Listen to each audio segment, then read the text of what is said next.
Thank you for joining us for KAGS News at 10. I'm Sarah Wilson.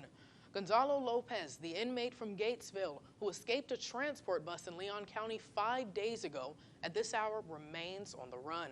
I've been on this story from the very first hour that it broke, and we've heard a lot of information back and forth over the last 5 days. So let's break everything down, what we know and what we don't know.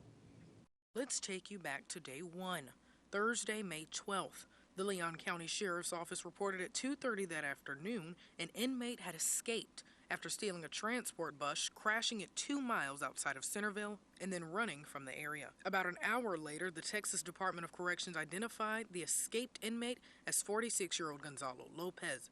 Lopez is serving a life sentence for murder and attempted murder, and authorities warn people not to approach him because he is a dangerous person. Just before 5, authorities released information saying Lopez attacked the driver of the bus by stabbing them in the hand and took control of the bus. Authorities say the driver of the bus, a corrections officer, is expected to be okay. Then at 7 o'clock that night, the Texas Department of Criminal Justice Public Information Officer Robert Hurst reported Lopez was being transported to a medical appointment in Huntsville. This is the first time we hear from authorities that Lopez was able to get out of his restraints. In the 10 p.m. hour of that first day, the identities of the 2 correction officers are released: Officer Randy Smith, who was driving the bus, and Officer Jimmy Breiniger, who was armed in the back of the bus. Day 2, Friday, May 13th at 11 a.m., Hurst says he wants to clear up some of his statement from the day before. He says Lopez was somehow able to get out of his restraints, cut a hole big enough to crawl through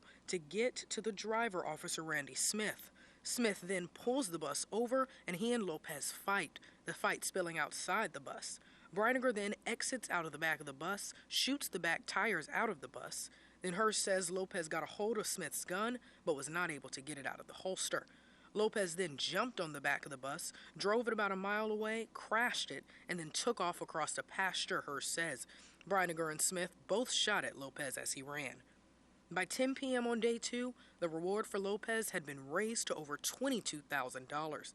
There have been no credible sightings, authorities say, in over 24 hours. 12:30 on day 3, Saturday, May 14th, TDCJ Chief of Staff Jason Clark says there are ghost sightings of Lopez around Highway 7.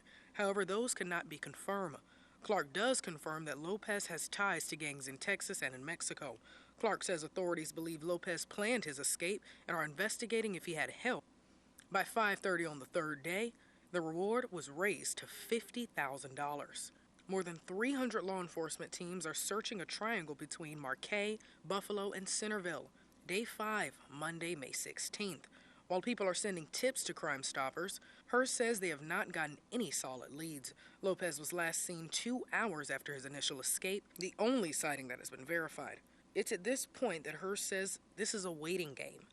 Hurst says authorities have no reason to believe Lopez has left the area, and they believe they have him within the perimeter.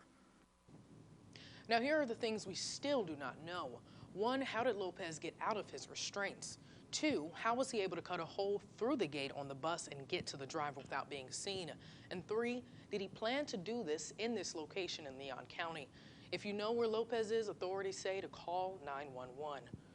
If you want to take a look at press conferences, video from the scene, just check out our YouTube page at KAGS TV. There you'll see a lot of exclusive content. You can also follow the timeline at KAGSTV.com.